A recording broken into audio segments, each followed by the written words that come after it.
Bona tarda a tothom. És un plaer acollir de nou a Costa Cabras, a la Filmoteca de Catalunya. Ja va estar-hi fa 5 anys, pràcticament amb la inauguració de la nova seu de la Filmoteca, i aquesta vegada ha tornat perquè ahir se li va concedir el Premi Internacional Catalunya. Tenim alguns dels membres del jurat aquí que han reconegut la seva tasca com a cineasta, com a persona compromesa i sobretot amb el mèrit afegit que després de 29 edicions del Premi és el primer cineasta que rep aquest guardó internacional del Govern de Catalunya. Per part de la Filmoteca és una satisfacció sumar-nos en aquesta celebració i tot i que tot ha anat molt precipitat per raons de calendari, no hem volgut deixar d'aprofitar aquesta ocasió que ell fos aquí avui amb nosaltres. Veieu que és una sessió especial, fora d'horaris, amb un dia especialment complicat per a la cabina de projecció, però que tots els esforços valen la pena per poder compartir aquesta estona amb Costa Cabras. Lui, il parle français, moi aussi, il parle anglais, moi aussi, il parle grec, moi non plus, mais il parle español. Alors, hemos decidido que para facilitar la sesión haríamos el diálogo en castellano. La verdad es que lo hemos ensayado en otros lugares del mundo y ha funcionado, por lo menos no nos tiraron tomates y espero que hoy tampoco, para dialogar simplemente sobre su cine, sobre sus películas. Vamos a ver en primer lugar, antes de pasarle la palabra, vamos a ver en primer lugar un pequeño clip, un pequeño montaje que se vio ayer también en el Palau de la Generalitat, con imágenes de sus películas para refrescar, para recordar algunos momentos particularmente intensos desde el punto de vista tanto estético como político. Xavi, si pots passar les imatges i comencem. Gràcies.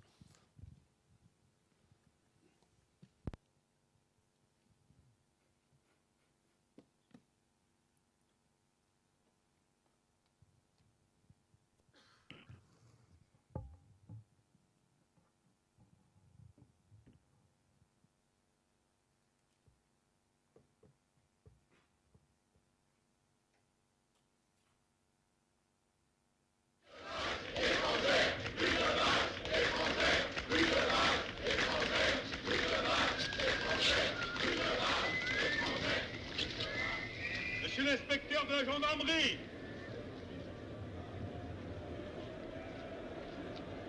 Monsieur le directeur de la police.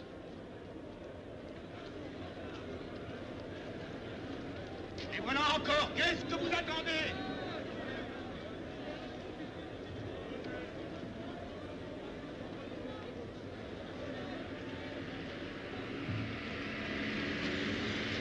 Attention!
Atención, su atención. Se les ha permitido a estos americanos que están buscando a su hijo hablar aquí. Guarden silencio y presten atención. Go ahead, Mr. Horman.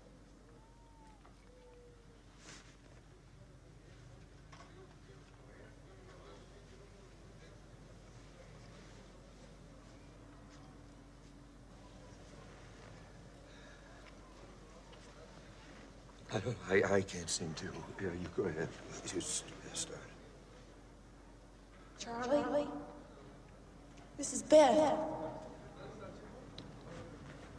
I'm here with your dad, Charlie, and the American consul. So if you can hear me, please come out so we can take you out.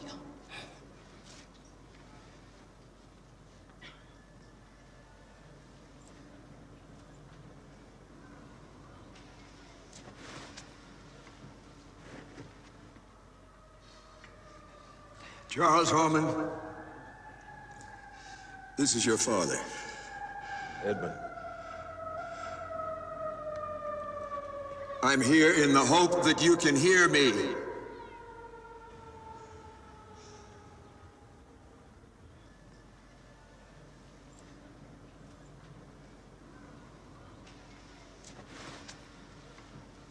Charles, do you remember when we took that trip together across country from LA to New York? Just the two of us.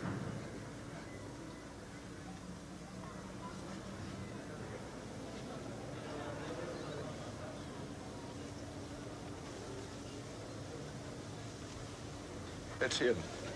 Oh my God, that's him. No, it's not. Charles! Charles! It's not him. It's not him. My father cannot come here. But how about some ice cream with my dinner, Coronel Espinosa?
t'entendre.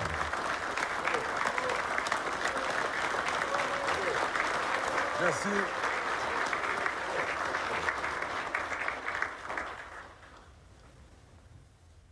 Mes amis, je suis votre Robin des Bois moderne.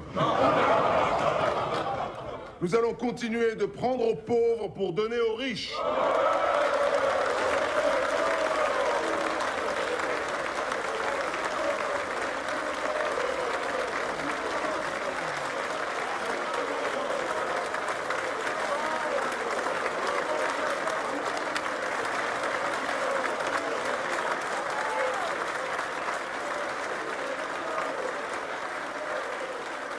Ce sont des enfants, de grands enfants.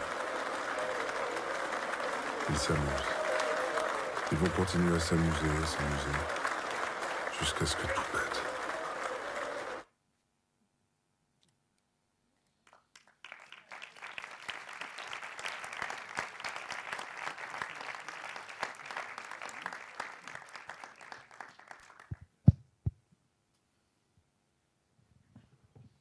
Bien, felicidades por tus películas, felicidades por el premio y felicidades por tu discurso de ayer, porque yo creo que fue un discurso donde se habló más de política, del cine como instrumento político en el contexto actual, que de tus propias películas, un acto de modestia, pero al mismo tiempo de valentía. Entonces quería preguntarte un poco por tus sentimientos 24 horas más tarde, después de la ceremonia de ayer, que comentases un poco tus impresiones.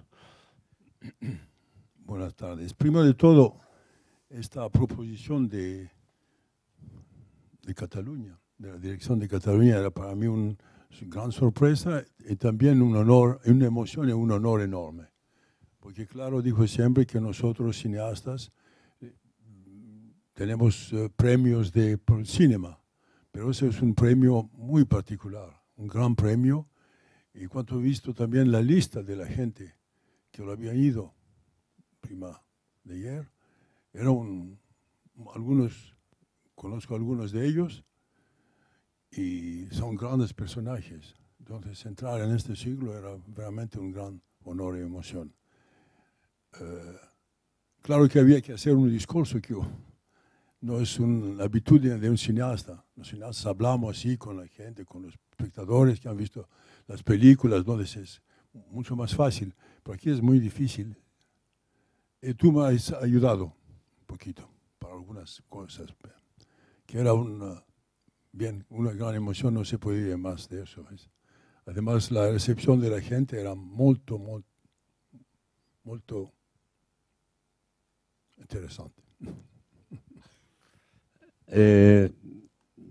No encuentro siempre las palabras castellanas, pero tú me ayudarás eventualmente.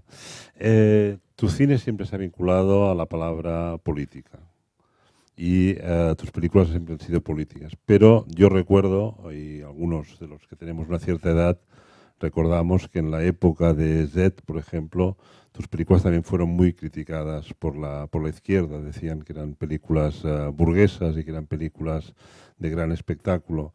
Y en cambio lo que se defendía entonces desde las barricadas de mayo del 68 era filmar políticamente. Yo creo que el tiempo te ha acabado dando la razón y que tus películas son las que han sobrevivido en el tiempo y que quedan como testimonio de determinados conflictos humanos. ¿Cómo viviste en aquel momento, digamos, haciendo un cine tan valiente como el que tú hacías, que la propia izquierda, incluso en Chile, por ejemplo, te criticaran tus películas? No, primero de todo, yo quiero decir que todas las películas son políticas. Claro que hablaste de Z, y los otros Z particularmente está hecha políticamente. ¿Por qué? Porque había este periodo, el golpe de los coroneles griegos que han preso el poder para salvar la Grecia del comunismo, que era una estupidez total, pero al lado de eso era muy negativo por la Grecia y muy bárbaro como historia. Entonces, había este libro que tenía yo de Basilikos, que tenía griego, y hablé con Jorge Semprún. Le he dicho, porque toda la gente en este periodo hacían cosas contra eso. Hacían, ¿cómo se dice?, de papel escribiendo, de tract, sí. Panfletos. Sí. O sittings a la embajada griega, todo eso. Yo, dicho a Jorge Semprún, tengo este libro y quería hacer una película y hemos hablado mucho, él conocía bastante, el libro era en griego. Y finalmente hemos decidido de hacer esta película como se escribe al muro, abajo con los coroneles, así. Que hemos empezado trabajando en 6 semanas, hemos hecho el guión, que era muy rápido para un guión, necesita mucho más tiempo. Entonces, así hemos empezado buscando por el dinero, que era muy difícil. Finalmente, con mucho tiempo y muchas visitas a la gente, a los productores, a los financieros, gracias a la Argelia, porque necesitábamos también una ciudad. Fue en Italia, los italianos no querían saber nada de esta historia. Las ciudades del sur de Francia eran muy difíciles, muy llenas de lujo, que no andaba con la película, porque esta historia, que es una verdadera historia, claro, pasó a Salónica, que es un puerto así balcánico, diría yo. Y finalmente fuimos, gracias a Jacques Perrin, fuimos a la Argelia, que ellos han aceptado de formar aquí. Que hemos hecho la película con muy poco dinero, con un budget bajísimo, pero con los actores que eran todos con la película listos de hacerlo sin nada. Es decir, que esta película está hecha, se puede decir, políticamente. Que finalmente se siente cuando se ve la película, ha dicho varias veces, sienten la gente que hay algo particular con el entusiasmo de todos. Ahora, no se puede decir que todas las películas se pueden hacer así. Pues las situaciones son varias, como las otras películas que he hecho después, como La Confesión, como Music Box, todo eso. Entonces, cada uno tiene su historia, es un nacimiento, si puedo decir. Muchas de tus películas están basadas en hechos reales, pero tú siempre añades un componente de ficción, es decir, huyes del componente documental y vas hacia la ficción, hasta el punto de que recuerdo que en la sentencia del proceso contra Universal por Missing, el juez acabó diciendo, es que esta película no es una película real, es un docudrama.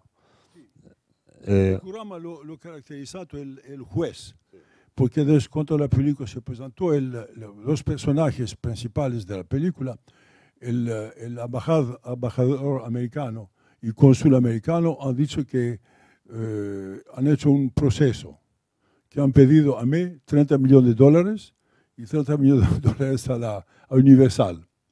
Hemos hecho un proceso como las películas americanas, los procesos. Era impresionante. Pasé una semana a Washington hablando con los abogados y todo eso. Y finalmente el juez ha decidido que nosotros habíamos dicho la verdad exactamente y que lo ha llamado como docudrama. Docudrama que además hizo una decisión que se usa mucho hoy a los Estados Unidos, pienso, para películas de este tipo, basadas en verdaderas historias. Entonces, ¿qué era tu pregunta? No, mi pregunta era justamente que entre el documental y la ficción, sí, tú estás más cerca de la ficción que del documental. Todas esas películas no había posibilidades de documental porque no había imágenes. Con los coroneles griegos no había, con La Confesión no había tampoco, y tampoco con Missing y los otros. Entonces, pero a mí me parece, primero de todo, pienso que ellos que hagan documentales, es muy difícil de hacer documentales. Los directores documentales se pueden contar a las dedos de mano. Los directores de cines de la ficción somos 100, miles. Entonces es muy difícil. En Francia teníamos Chris Marker, Pardon y algunos otros. Entonces, además, la ficción me parece que puede ser una metáfora para entender muchas cosas, más que lo dice la historia. Y además, la gente van a ver el film, la ficción. Y yo personalmente pienso que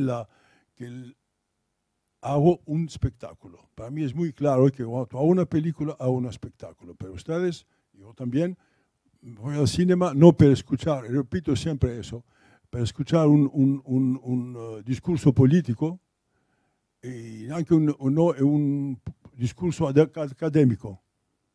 Voy al espectáculo.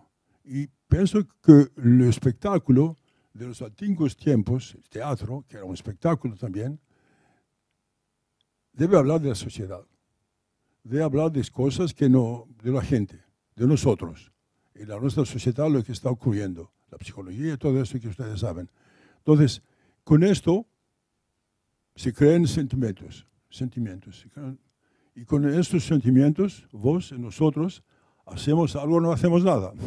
Es decir, la vida continúa y se desarrolla con los sentimientos, lo que sentimos nosotros, con la su libertad, con su cuero, con las suas posibilidades de pensamiento, o la su visión del mundo, política o cualquier sea así. Incluso dentro de esta ficción, muchas veces tiendes casi hacia lo grotesco, hacia la caricatura. Recuerdo, por ejemplo, el final de Zed, cuando pasan los militares por delante del juez, es casi como una farsa de comedia griega, ¿no? Habíamos ido a esta parte de los ellos que han visto la película. Yo quería que esos coroneles, que eran gente sin cultura, en este periodo en la Grecia, o después la guerra civil, que ustedes conocen muy bien, y había toda la gente que venían sin gran cultura, de familias pobres, que la única manera de hacer algo en la vida, de haber una carrera, era esta militar. Donde con poca educación, con mucha ideología, se han ido. Entonces, en cierto momento, para mí, eran gente fuera del tiempo, fuera el cambio del tiempo en este periodo. Que yo quería presentarlos como gente un poco estúpida, en una situación ridícula que no podían controlar por nada. Jorge no era siempre de acuerdo con eso. Hemos discusiones bastante fuertes. Y finalmente aceptó la mía lógica de presentar a esta gente como clowns, como clown, como se dice. Pero porque finalmente no es para hacer reír a la gente con su comportamiento, para un comportamiento normal, pero su comportamiento normal era así cómico para nosotros, gente normal, si yo puedo decir, que la sala se reía. Esa era la diferencia. Claro que en este momento, además, como hay mucha atención al film, claro que la gente se pone de reír, mucho más que normalmente. Era una sorpresa para nosotros también, en cierto modo. Y algunos críticos han dicho, no, hacemos una comedia con cosas muy serias, todo eso. Entonces, pero era necesario para mí de presentarlos como así.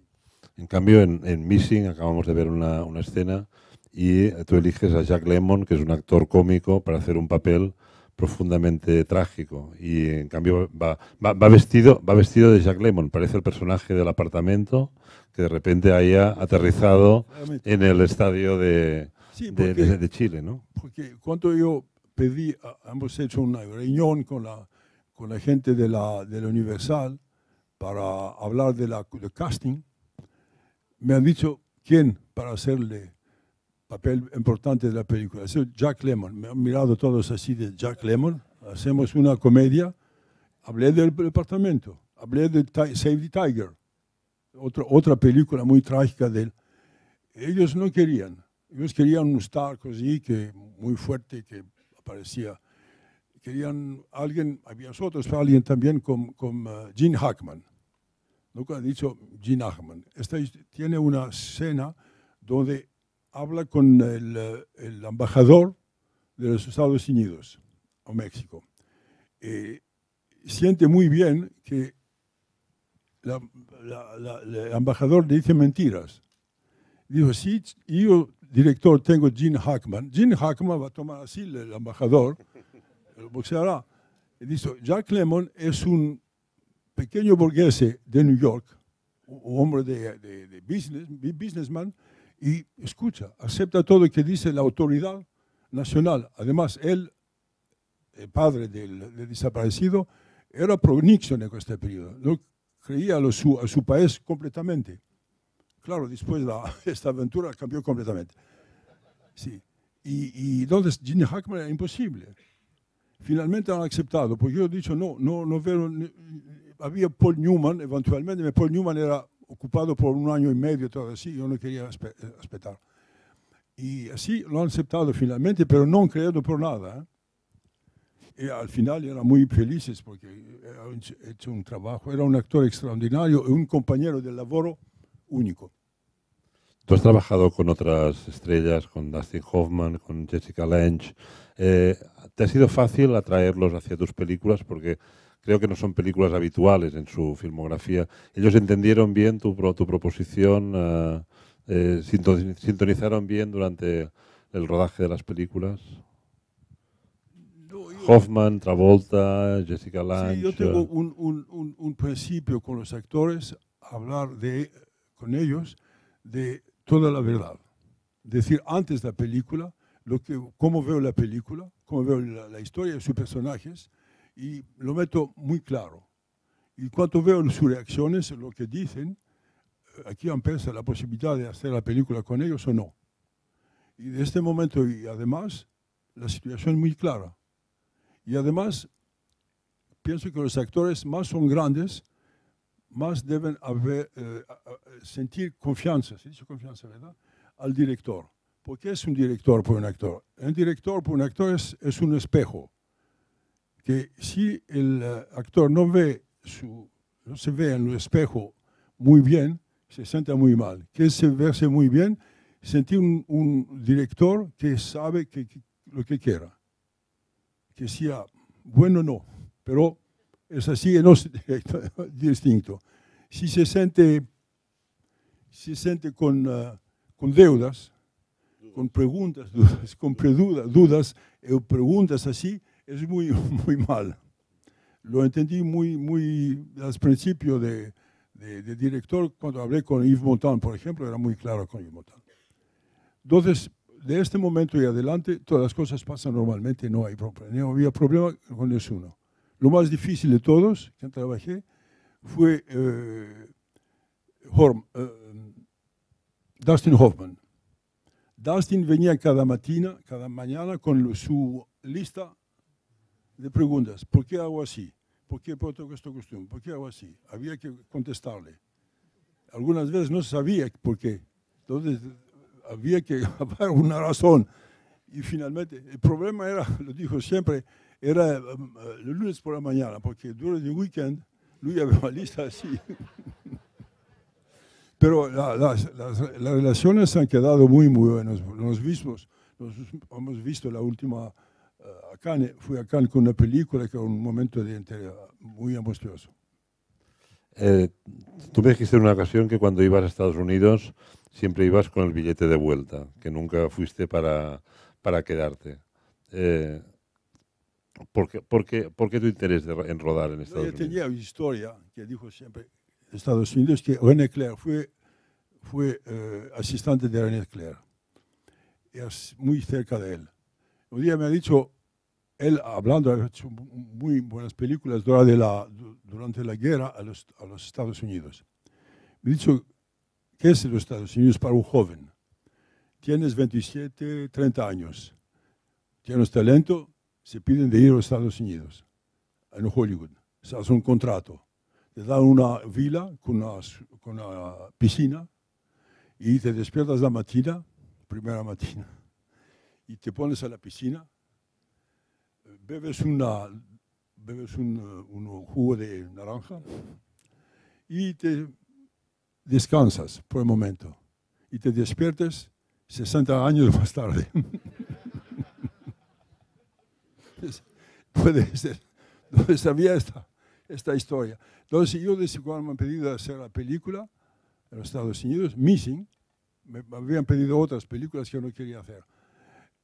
Ha dicho, yo quiero hacerlas con mi equipo principal, los franceses, con la manera francesa. Porque un día fui al Universal, me han presentado una enorme parte con todo el material enorme, ¿cómo se dice? Grúas, todo eso enorme. Toma lo que quieras. Yo no quiero nada de eso. Agarramos la película como hacemos en Francia con el equipo francés. Y después pedí que la compaginación y la postproducción se hace en París y no a Hollywood.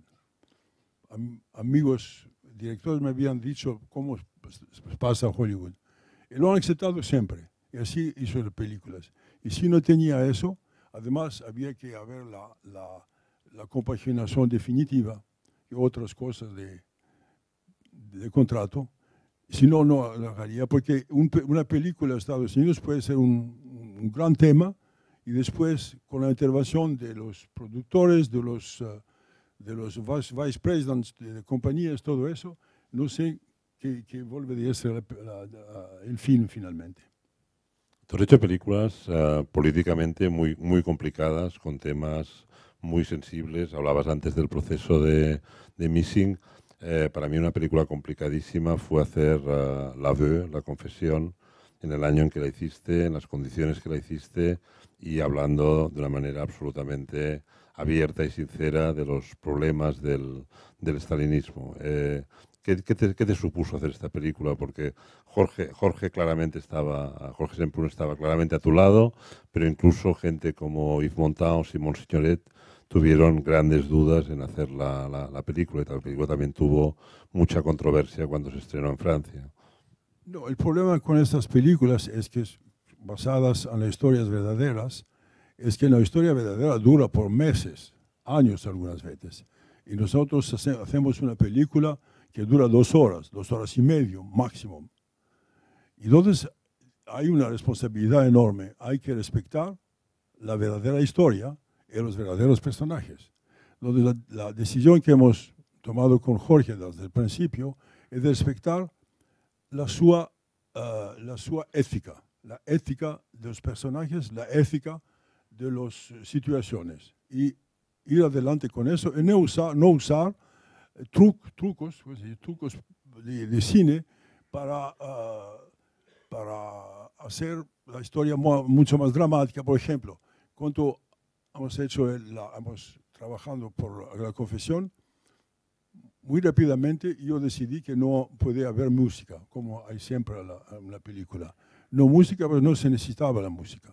Entonces no hemos hecho la película santa. Este tipo de otras posibilidades de cine, de dramatizar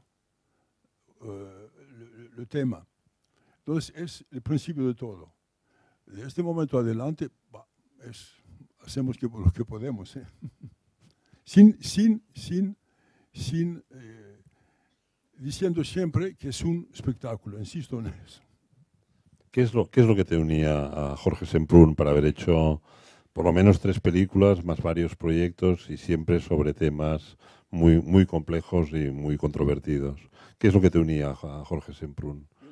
¿Qué es lo que te unía? Quel était le rapport entre toi et Jorge? No, el rapport con Jorge, primero de todo, un rapport muy amical desde el principio y una confianza total el uno al otro y más después Z. Y la manera de trabajar con Jorge era un poquito particular porque Jorge, viviendo en París, toda la gente lo llamaban, los españoles, contra el Franco, los españoles comunistas y no comunistas, todo eso, una vida muy llena de cosas. Entonces, la única manera de trabajar con él y de ir a la campaña, cerrado, sin teléfono, sin nada, y trabajar juntos. Así los hemos hecho así con las 2 películas que hemos hecho juntos. Y que le gustaba, él también, no al principio, pero después, en un momento le gustaba también, porque había una concentración total sobre el tema. Y vivíamos juntos, a la misma casa, sin nadie, y per descanso había de ir al pueblito vecino para jugar al flipper, todo eso. Y este tipo de relación. Y las mujeres se quedaban a París. Estamos como por 6, 7 semanas. Era una manera muy interesante para hacer para escribir. Jorge era muy rápido en eso, las decisiones y la escritura. Entonces, prima de todo, pienso que había la confianza a cada uno de nosotros. Cuando uno decía algo, se hablaba un poquito y después la aceptación era muy rápida. Asociado al tema político siempre está el tema de la cuestión de la eficacia. Tú has notado, es decir, ¿tienes la sensación de que alguna de tus películas ha ayudado a cambiar alguna cosa socialmente? Yo nunca pensé eso. No te pregunto si lo piensas, si tú crees si ha cambiado alguna cosa. No, después. No, la única cosa que puedo decir es la gente que viene a mí que me dicen, su película se ha hecho, para mí era importante todo eso. Pero cuando se hace una película, no se puede pensar al espectador. ¿Por quién es el espectador? Seamos, ¿cuánto? 300. Cada uno es distinto. Cada uno tiene su manera de ver. Cada uno, no hay espectadores, hay espectador. No se puede pensar eso, por nada. Sería una locura, además de decir, yo hago una película para cambiar el mundo o cambiar eso o no. Se hace la película con pasión. Y yo me gusta hacer las películas como me gusta verlas. Entonces, la única filosofía que tengo sobre el cinema. Sí, ya sé que eres muy modesto, pero... No soy modestia, no. Pienso que si alguien dice, claro que las películas juegan un papel importante a lo público, pero no hay que pensar eso. Películas como de Riefenstahl, por ejemplo, han creado partidos nazis a todo el mundo, especialmente en los Estados Unidos. Entonces es el peligro. Pero ella, con Hitler a este pedido, lo ha hecho por eso, pensando, había ido todos los medios que quería para hacer películas. Claro que es mejor no ese legado a partidos, no ese legado a compañías con una cierta filosofía y tomar su plena libertad para hacer la película. Me parece absolutamente importante. Yo le decía en el sentido de que, por ejemplo, es decir, siendo tus películas hechas con mucha voluntad de público, de espectáculo y demás, llegan a mucha gente. Entonces yo creo que, por ejemplo, no creo que se pueda ver igual el estalinismo antes, sin haber visto o habiendo visto La Veu, o no se puede ver igual la relación del Vaticano con el Holocausto, habiendo visto, sin haber visto Amén. Lo decía en este sentido de que son películas que ayudan, digamos, a tomar conciencia o a sensibilizar al espectador frente a problemas que son muy importantes para la historia del siglo XX.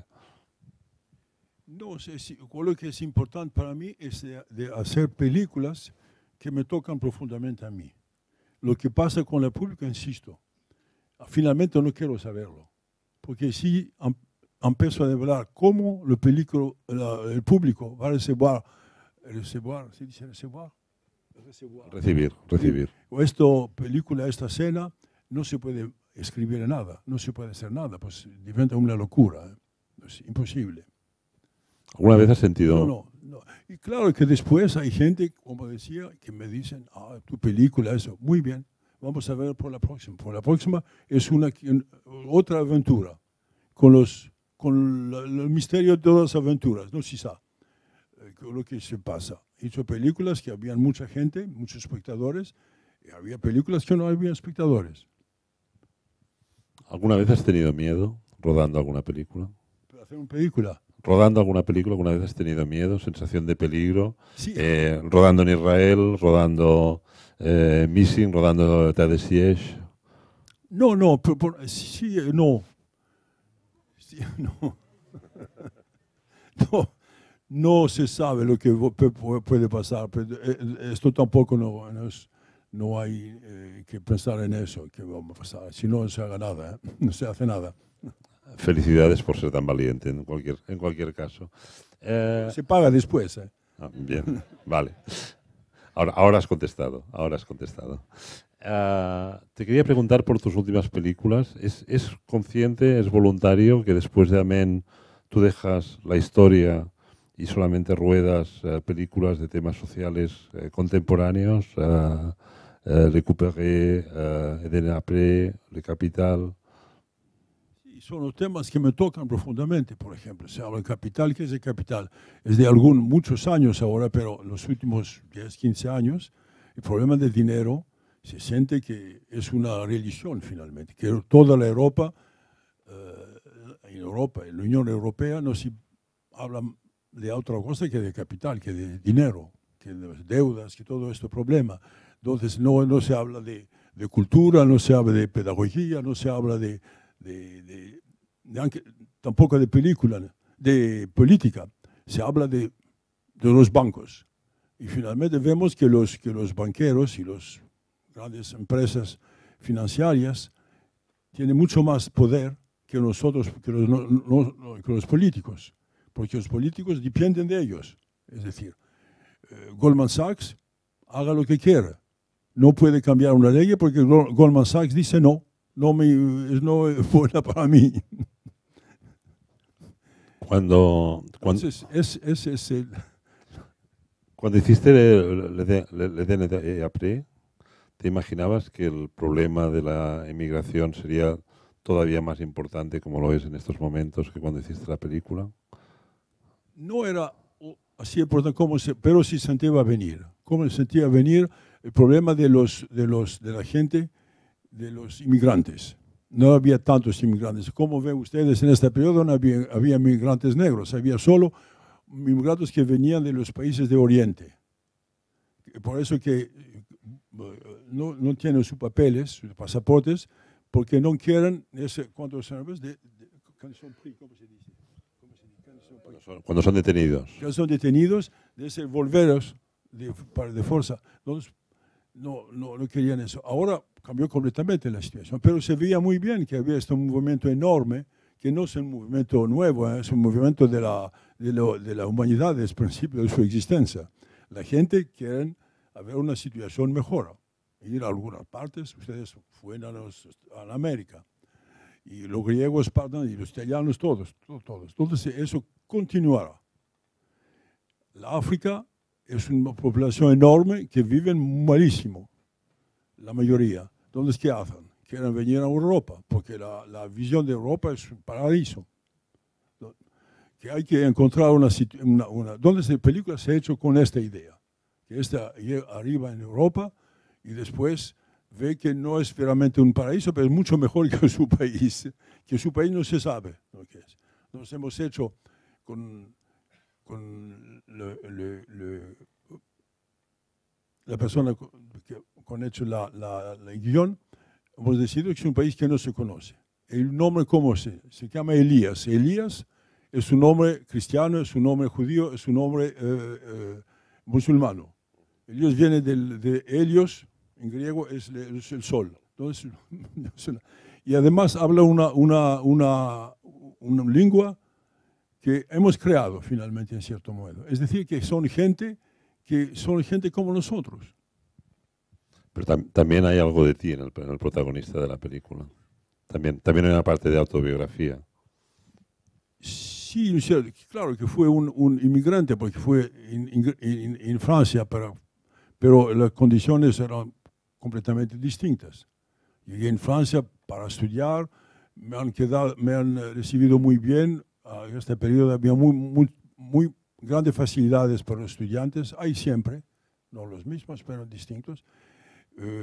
Es decir, que estudios a las universidades son sin pagar, había facilidades para estudiantes, todo eso, pero hoy la recepción no es la misma. había también trabajo. Por estudiantes se podía trabajar durante los weekends, durante las noches, pero sobrevivir lo que he hecho, porque la familia no había bastante dinero para mandarme en Francia. Entonces, era la situación completamente distinta. Hoy son recibidos muy mal, la policía los espera, es una situación, algunas veces son tratados como animales. Para conocer tu verdadera biografía hay que esperar que pronto publiques tus memorias, que ya tienes casi terminadas. ¿Qué vamos a descubrir? ¿A quién vamos a descubrir leyendo tus memorias? Yo no he hecho realmente una biografía, es un poco banal, digamos, una biografía. No he hecho una película, estoy hablando con mis relaciones con el cine. Un libro, no una película. Perdón, una película. Mi relación con la Francia, mi relación también con el cine, y con el cine porque la gente dice, hace películas políticas. Entonces, alguna gente debe pensar que yo cada mañana me despierto diciendo qué película política me voy a hacer hoy.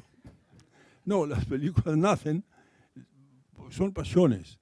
Son pasiones, nacen cada uno de un modo distinto completamente. No hablo de eso.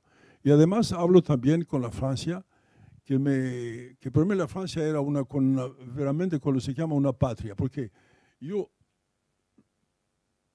partí de Grecia, como parten hoy miles y miles de griegos, porque no había futuro, ningún futuro. Y hoy hay 350.000 griegos, jóvenes griegos, que han salido de las universidades, que fuera, han emigrado porque no hay labor, no hay nada por ellos. Entonces, este periodo es más o menos la misma. Además, venía de una familia que había, ¿cómo diría yo?, filosofía política de mi padre, que no andaba con el gobierno por nada. Entonces, no era fácil por sus hijos de ir a la universidad. Debía haber un papel, una declaración de la familia, que era una familia buena, con unas buenas relaciones por la política del gobierno, todo eso. No había eso. Mi padre no podía hacer eso. Su pasado era negativo en este punto. Era antirroyalista. Y los antirroyalistas, este periodo en griega, eran considerados como comunistas, total comunistas. Muy bien. Entonces, Francia me ha dejado como un país debe dejarse a sus jóvenes, dar las posibilidades de estudiar, las posibilidades de vivir. Y cuando he hecho la escuela de cine, he podido trabajar con directores muy importantes, que la escuela me presentó a estos directores, que era un periodo fascinante por un joven griego, trabajar con gente como René Clair, René Clément, Jacques Demy y otros. Así aprendí el cine. Pero un trabajo duro, porque de atrás de eso hay mucho trabajo. La gente piensa que cuando ven la filmación de una escena, ven gente que son aquí haciendo nada. Parece como turistas. Pero no, es un trabajo enorme. Antes, la filmación, durante la filmación y después de la filmación. Pero esto es un trabajo fascinante además. Además de tus memorias, acabas de publicar el primer volumen de tus obras completas en DVD, en una edición muy cuidada, recuperando los materiales originales de tus películas con una voluntad, digamos, de obras completas. Es decir, cuando aparezca el segundo volumen tendremos la obra completa de Costa Gabras, ¿no? Él ha escrito el libro sobre sí, él ha escrito porque con el entonces yo no tenía los DVDs ni tenía las memorias, ¿eh? Fue no, mucho trabajo también. Habíamos oído, el festival me ha dicho, generalmente hacemos un libro sobre las obras, he dicho, bueno, te mandamos un escritor que es muy bien, todo eso. Bueno, esperábamos hacer algunas discusiones así rápidas y hemos pasado momentos muy interesantes contigo, porque conoce muy bien el cine, todo el cine. Entonces había una relación mucho más larga que el mi cine. Que usa una película, que es la primera película sobre las películas, que lo más importante parece es un diccionario. No son las últimas, faltan ¿cuánto? 3. Faltan 2, yo creo. 2 y la próxima que hagas. Haremos, ¿no? Y la próxima que hagas.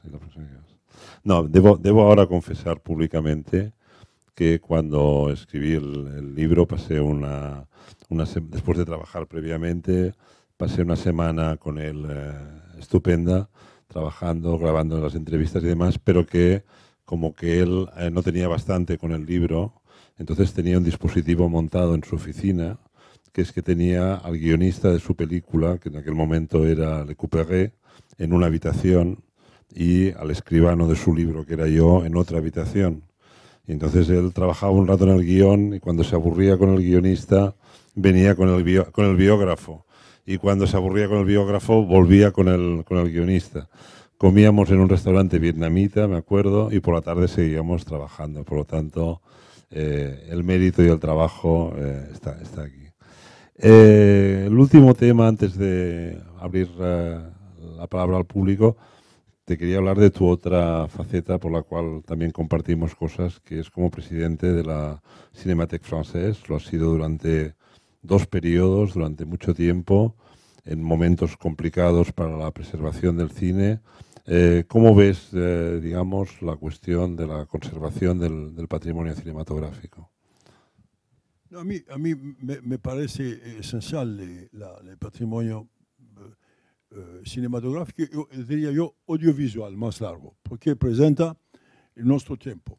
Tenemos imágenes vivas desde fin del siglo no pasado el otro, casi 125, 22 años de cine. Los testimonios que tenemos de los otros periodos son pinturas, son fotografías por algunos años y cosas así, sin movimiento, sin continuidad, sin alma, diría yo. Entonces, el cine es necesario conservarlo, que no es fácil, que el único lugar son las cinematecas. La Cinémathèque Française empezó un joven de 22 años en 36, 35, 36, Langlois. ¿Por qué? Porque ha visto que las películas de periodo que se llama mudo, que nunca fue mudo en el cinema, había siempre música o voces, los botaban, no servían por nada. Han votado una gran parte, 60%, 65%. Y 80 también, sí, muchísimo. Sí. Entonces, ha sobrevivido gracias a él y a alguna otra gente. La idea de hacer un museo de cinema, con nuestras obras, salvarlas, restaurarlas y esencialmente presentarlas. Langlois hacía eso, presentar las películas. Yo cuando fui estudiante he visto películas Cinémathèque Française, películas americanas con subtítulos rusos, o películas rusas con subtítulos japoneses. Pero él presentaba todo lo que tenía. Así había discusiones, era muy interesante.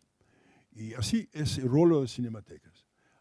Hoy es mucho más complicado. ¿Por qué? Porque hay tantas películas que la idea es de no elegir películas, salvar todas, pues es muy difícil. Además, ¿cuántos son? 100 y miles de películas cada vez. Pero salvar las películas, y hoy con el sistema de digital volvería a ser mucho más difícil, porque el digital, las películas son digital, duran ¿cuánto? 15 años y después desaparecen, más o menos. Desaparecen. Entonces hay que encontrar un modo de conservación muy moderno que hay, pero cuesta mucho dinero. Entonces, pero es absolutamente necesario por esas razones y razones también artísticos. Pues son obras importantísimas, muchas de ellas. No, todas las películas no son obras de estética, de gran estética, pero es como todo, como los libros, como la música, como todo, las pinturas, todo. Entonces hay que conservarlas, que el único lugar de conservarlas son las cinematecas. Y que por una cinemateca la única manera de sobrevivir es pagada en gran parte por el Estado, como otras cosas, como el museo, como la policía, como la armada, es todo eso. Es una necesidad, los hospitales, es una necesidad nacional, es una necesidad absoluta. Entonces,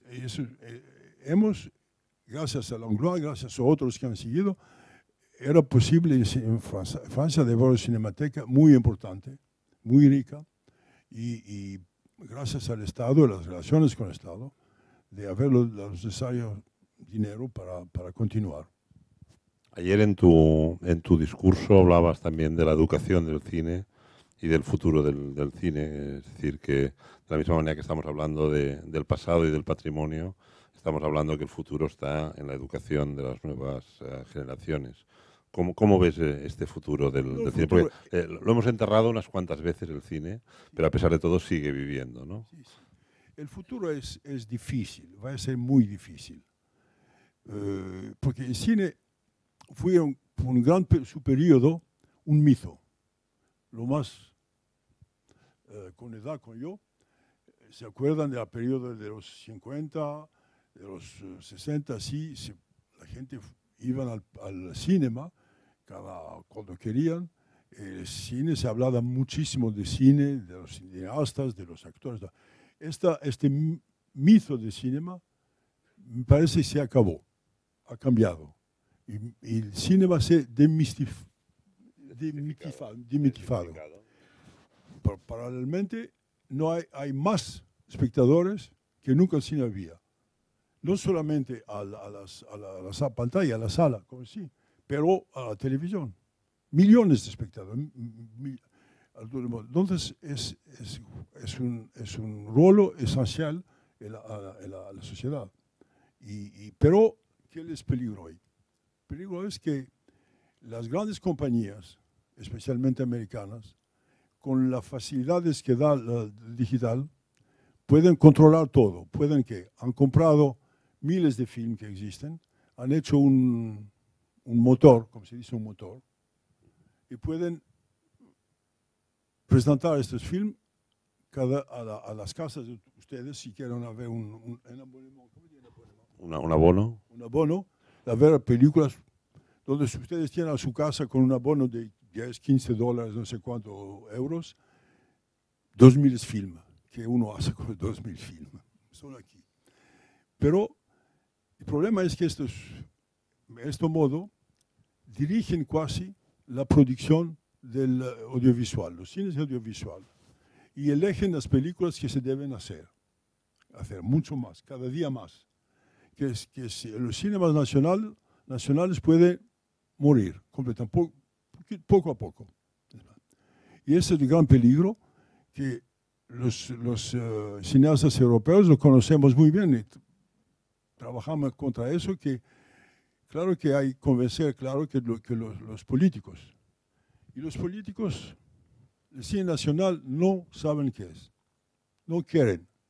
Finalmente, cuando fui algunas veces con otros directores al Bruselas, encontramos los responsables de varios países, dicen, ¿por qué quieren un cine nacional? El cine es americano, pueden todos ver el cine.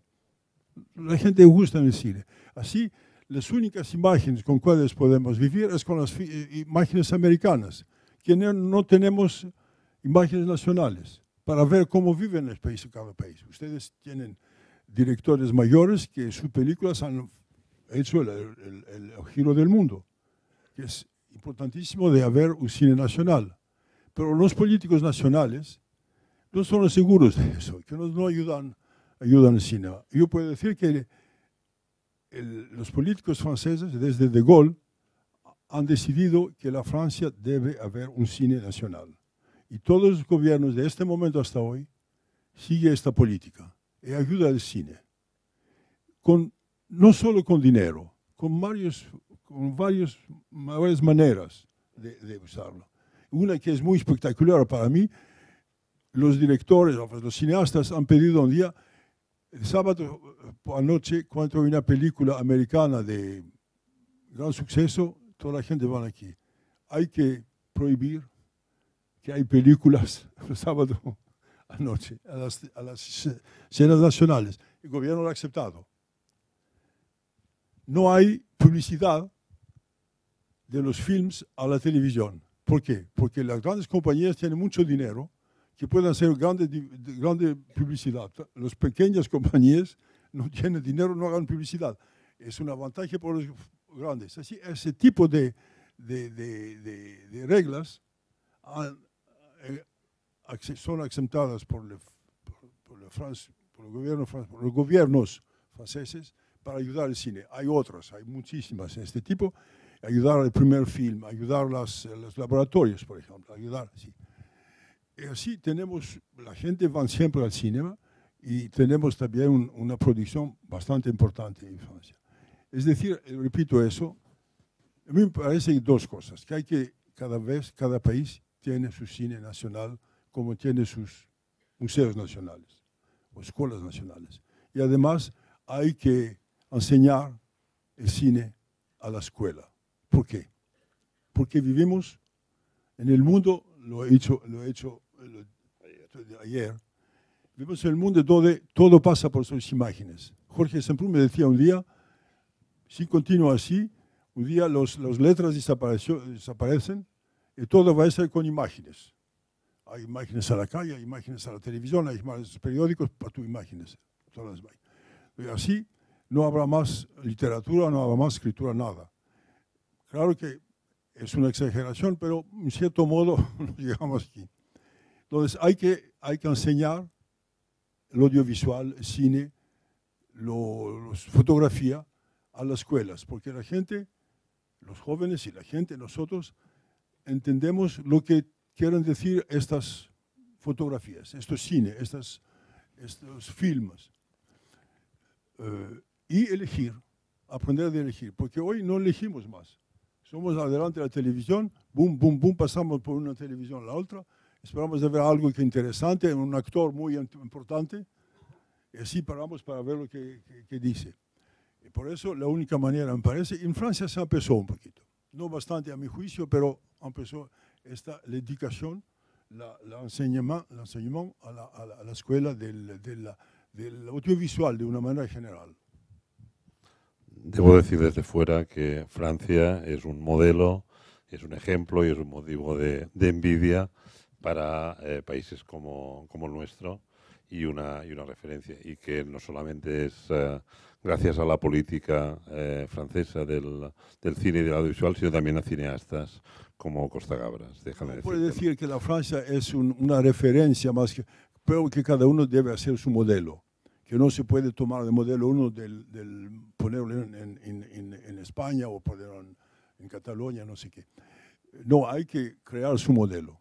Pero la Francia probablemente, por razones históricas, por razones políticas, todo eso, hay cosas muy positivas de mucho tiempo, de la Revolución Francesa, por ejemplo. Entonces, es así, porque los modelos, como las escuelas de cine, a mí no me interesan de seguir un modelo en una escuela. Bien, yo creo que es el momento de abrir el debate al público. Tenemos un cuarto de hora, entonces si hay preguntes o algun comentari, per aquí veig que hi ha una matxacada i allà n'hi ha una altra.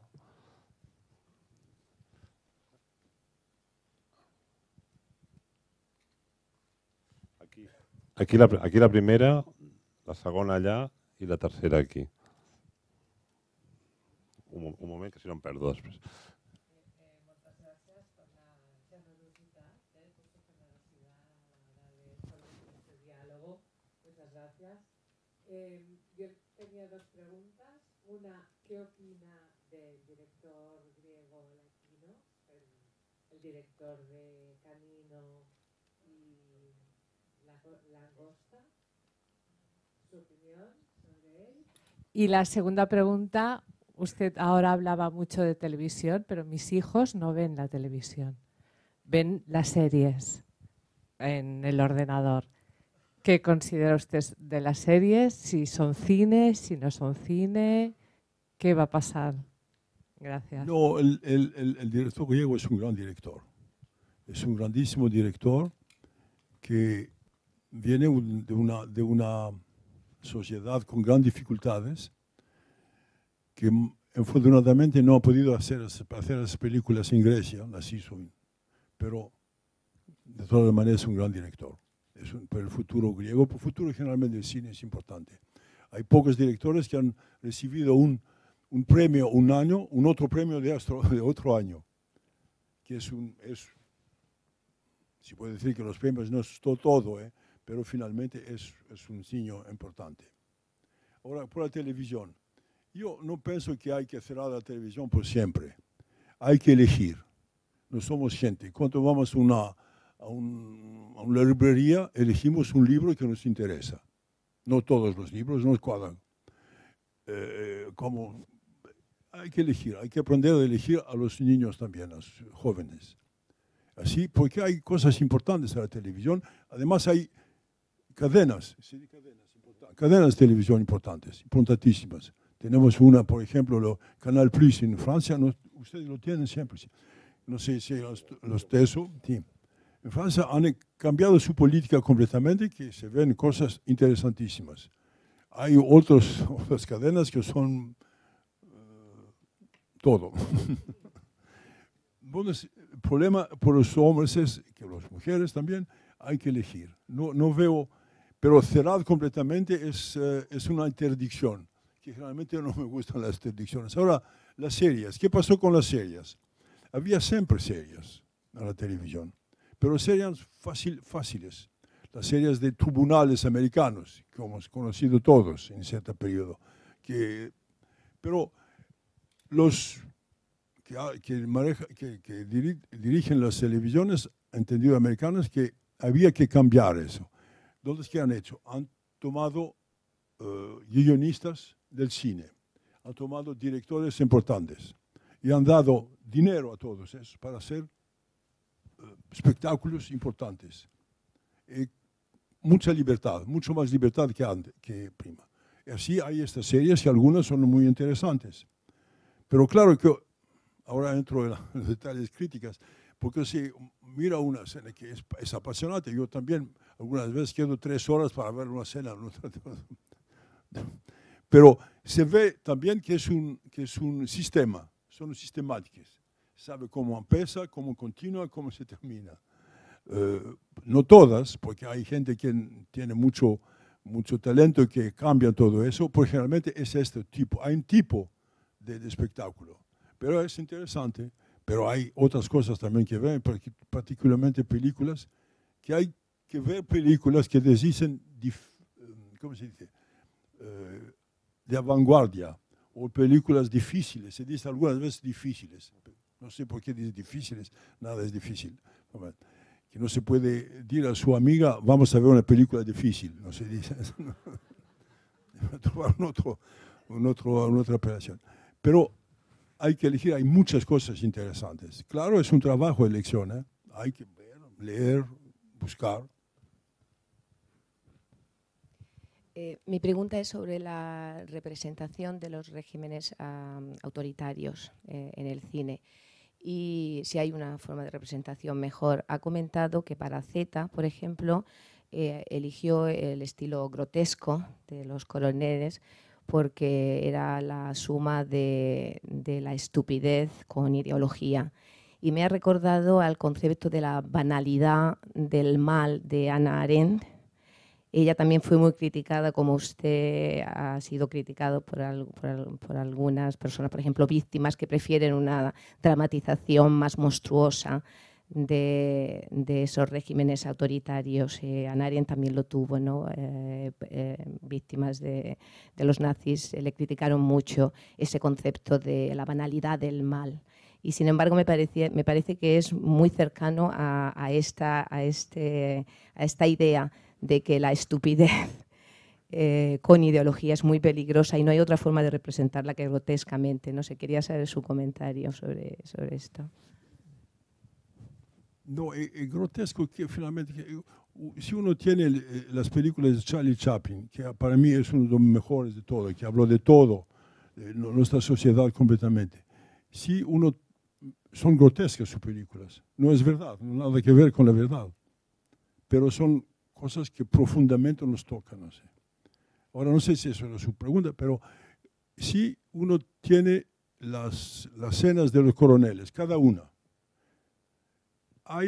no es grotescas, pero es un comportamiento que ellos tienen, así de autoridad, la seguridad de esto.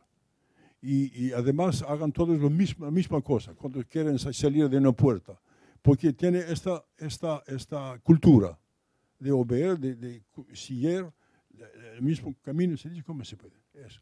Entonces, Pero además, gente con otras ideas parece grotesco. Pero finalmente para ellos no es grotesco, es la su verdad cotidiana. No sé si contesté a su pregunta, pero el grotesco es algo, claro, hay lo grotesco de medio edad, de todo eso, hay un grotesco pero como hemos visto esta mañana en tu cinemateca, el grotesco de las películas de science fiction, todo eso puede ser grotesco. Pero el grotesco es necesario en el espectáculo como metáfora. Al menos me parece así.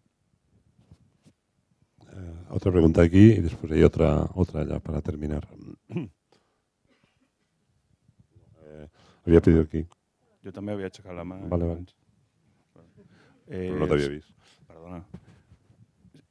Fa uns anys va venir l'Agnès Bardà y pues quisiera saber alguna anécdota de cuando trabajó como ayudante de dirección de Jacques Demy en la Bahía de Los Ángeles, la Bahía de Angeles, y sobre El Sendero de la Tradición, que es una película que quizás poco recordada o menos recordada de su etapa norteamericana. ¿Cómo la valora hoy en día? Gracias. La primera cuestión c'est ton expérience como asistente de Jacques Demy. ¿Cómo? Como asistente de Jacques Demy a la Paix des Anges. Et la deuxième c'est quels sont tous tes souvenirs sur le film aux États-Unis s'appelle Betrayed. Oui. Con Jacques Demy fue una relación, yo conocía antes Jacques Demy porque trabajé un poquito con Agnès Varda. Nos conocí y la relación era un director completamente distinto de todos los directores. Su relación con los actores una relación muy amical y autoritaria, pero amical esencialmente. Y además, el rodaje fuimos un equipo muy poquísimos, contrario a los otros. Y lo más importante para mí en las relaciones que teníamos era el primer día de la discusión con los otros, con el director de fotografía, con el director de los decorados, todo eso. Fuimos a una reunión y este periodo Jacques ha dicho, quiero todo blanco. Blanco las calles, blanco Jean Moreau, vestida en blanco, su coche blanca, todo. He visto al director de fotografía que este periodo era imposible. Por negro blanco, la película es blancos, lo blanco no es blanco, es bleu o griso y todo eso, porque el blanco gride. Entonces, pero no ha dicho nada, que aceptó y finalmente el film es completamente blanco. Era así por todo lo demás. Era un cambio total de la manera de hacer las películas, de ver los directores. Eso pienso era una lección importantísima para mí, para Jacques. Y además de la calidad de persona, que no había queridos autoritarios como se puede ver, no había este tipo tampoco de periodistas que vienen no periodistas, nada. Era un trabajo de un piccolo equipo que hacía un trabajo importante, que así era mucho más importante que no podía parecer, que es una gran película. Ahora, por Betrayed fue un problema enorme porque cuando hemos decidido hacer eso, yo había con esta película, era la tercera vez que fue a los Estados Unidos, que era interesante porque hizo un viaje con el guionista a la América profunda y que descubrió el mundo extraordinario que conocemos, que son la gente que han votado todos por Trump hoy. Que pequeñas ciudades con mucha gente, muy interesante. A las 5 menos 5 al pub no hay nadie. A las 5:05 lleno de gente. Que viene, hablan muy bien, son gentiles, amicales, todo eso, que hacen película. Una película, y ven todos saber exactamente qué es la película. Todo. Y es así, pero cuando uno ve lo que sabe, no sabe nada. Me acuerdo una vez hemos visitado un gran, aparte con, por ejemplo, un gran ferma, Una granja. Una Sí. granja. enorme, miles de hectáreas, para ver lo que era exactamente para usarlo en el film. Nos ha dejado muy bien. Ha dicho, vamos, comemos insieme, que en cierto momento me ha dicho, usted es curioso, tiene un acento particular. Ha dicho, vengo de París. Dice, ¿París? ¿Qué es París? Y, París, Texas. París. Y después ha dicho, Francia. Y ha dicho, ¿Francia? ¿Qué es Francia? El guionista Joe Sterhouse ha dicho, Francia, Europa. Ha dicho, Europa. Es decir, pero son gente gentilísimos, ¿eh? Pero no, cuando si ven los periódicos que tienen, los cotidianos, todo eso, no hay nada más que lo que pasa en su lugar. No hay nada más que lo que pasa poquito en América y lo demás del mundo no se sabe para nada, no existe. Los de eso con las televisiones, que es siempre local. Es decir, que son gente que no conoce el mundo, conocen nada más que la América un poquito y sus problemas, que son grandes aparentemente para algunos. Y así, esa es la grande descoberta para mí.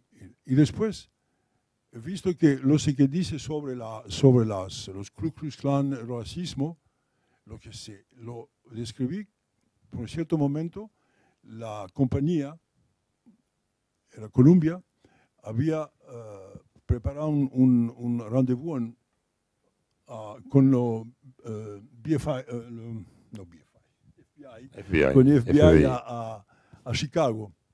Cuando llegué a Chicago, a la dirección de FBI, nos recibido así, porque se veían que yo he hecho Z, y que el Z no le gustaba tanto. Y por Joe Sterhouse habló con ellos, yo era muy abierto, muy cómico. Y hemos creado una relación muy buena. El segundo día nos han presentado todo lo que hacían con estos artistas, todo eso, que era una lección enorme, porque hemos visto cosas que han filmado, que era impresionante, es un racismo tremendo. Ellos piensan, en cierto modo, que los Naciones Unidas es una reunión mundial para ocupar los Estados Unidos y destruir los Estados Unidos, en cierto modo. Viven en un mundo completamente, y pienso, quieren que los negros van todos en África, y tornan todos a África, son, ¿cuántos? 25 millones. Y después que los judíos, que dan a los judíos un poco la parte de los Estados Unidos, que viven todos aquí, juntos, sin mezclarse con la otra gente. Es un mundo muy particular. Es ellos que han metido, después que yo hice la película, esta bomba si ustedes una ciudad, exactamente, que se han matado 600 personas así. Y así la América descubrió que hay algo de particular, porque nadie creía esta historia, nadie.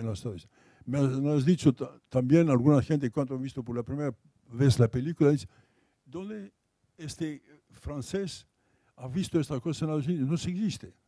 Es un pequeñito folclore que no tiene ningún poder. Y finalmente, es una aventura bastante interesante para descubrir una América que por meses, casi 2 meses, fue viajando y trabajando con el guionista Joe Sterhouse, que él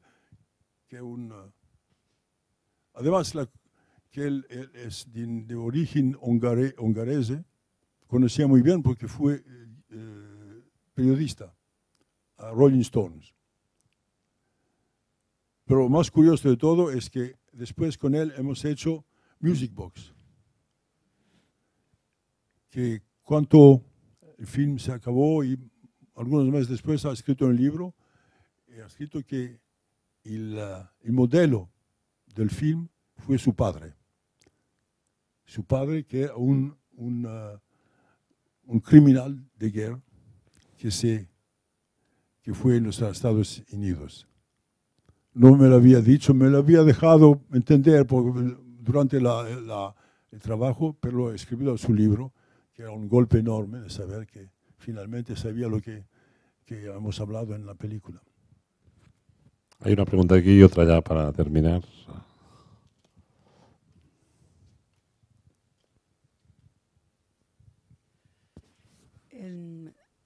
Su trabajo con los actores es una cosa extraordinaria y usted ha sugerido ahora que el trabajo con Jack Lemmon fue algo muy, muy particular y muy especial, y no sé si quería incidir un poco más en eso. No, fue muy particular con Jack porque Jack hizo una cosa que poquísimos actores hagan. Le mandé el guión a través de las secretarias, mi secretaria, su secretaria, la secretaria del agente, un siglo muy, muy hollywoodiano, y 3 días después me ha llamado. La secretaria llamada a mi secretaria, la secretaria ha llamado a su hijo, y Jack quiere hablar contigo. Hablé con Jack y dice, ¿por qué no vienes a tomar un vaso conmigo a casa? 3 días después, no se haga nunca. Pero algunos, por lo mejor es 2 semanas, 1 mes, 6 meses, algunas veces. Fui a su casa y empecé a hablar con ella. Y dice, basta, tú dices y yo hago. Empezó así. Y hemos trabajado así durante toda la película. Había un problema en cierto momento. Jack le gustaba beber. Entonces, durante los pianos cercanos, se veía los ojos casi llorando. Me he dicho, no puede llorar antes de saber lo que pasó con su hijo. Es imposible llorar. Entonces, le he dicho, esta noche quería hablar contigo, Jack. Empecé a hablar con él y dice, conoce tu problema. Los ojos. Dijo, sí, Jack. Cambiaremos eso. Empezó, no bebía más que el sábado anoche y el lunes era perfecto. Este tipo de relaciones. Y puedo decir que después, algunos días de trabajo, porque Jack había la costumbre, era un tímido, un gran tímido Jack Lemmon. Hacía siempre gestos así enormes, hablando. Le he dicho, Jack, menos. Y después, algunos días, la única manera de este tipo de dirección, como se dice en el cine, hacía Jack, así, y estaba. Es decir, es una relación extraordinaria, única. La otra era con Montán, me Montán era distinto porque era un amigo de mucho tiempo.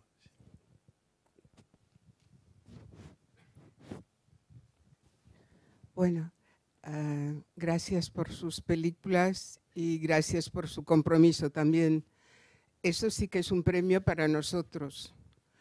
Y bueno, a pesar de la enorme modestia que usted pone en primera línea, yo creo que hay que reconocerlo porque es una transmisión de ética que hace más personas que el capital.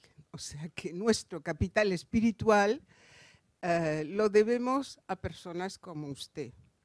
Tengo tantas preguntas que voy a hacer una elección muy breve. Una es, usted es un gran experto en las dictaduras. ¿Cómo es que, siendo amigo de Semprún, se ha dejado la dictadura franquista fuera de su historial cinematográfico?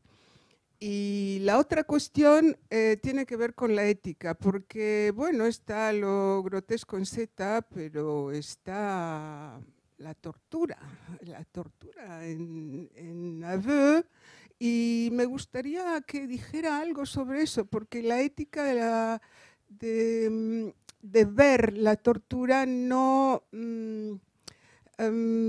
es tan simple. Me gustaría que pudiera decir algo sobre eso. Gracias.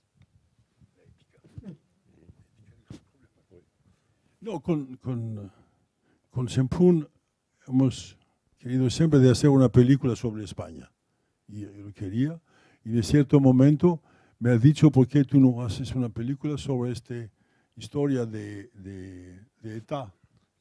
Sobre Yoyes. Sí, Yoyes. sí, sí. Pero él era ministro y no podía escribir un guión. Entonces yo no puedo hacerlo con otro.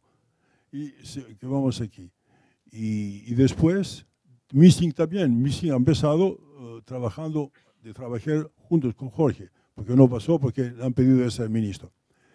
Y los últimos años hemos decidido de hacer otra película y había un tema muy interesante que Jorge me había dicho, va bien, yo termino el libro y después hago una pequeña operación sobre su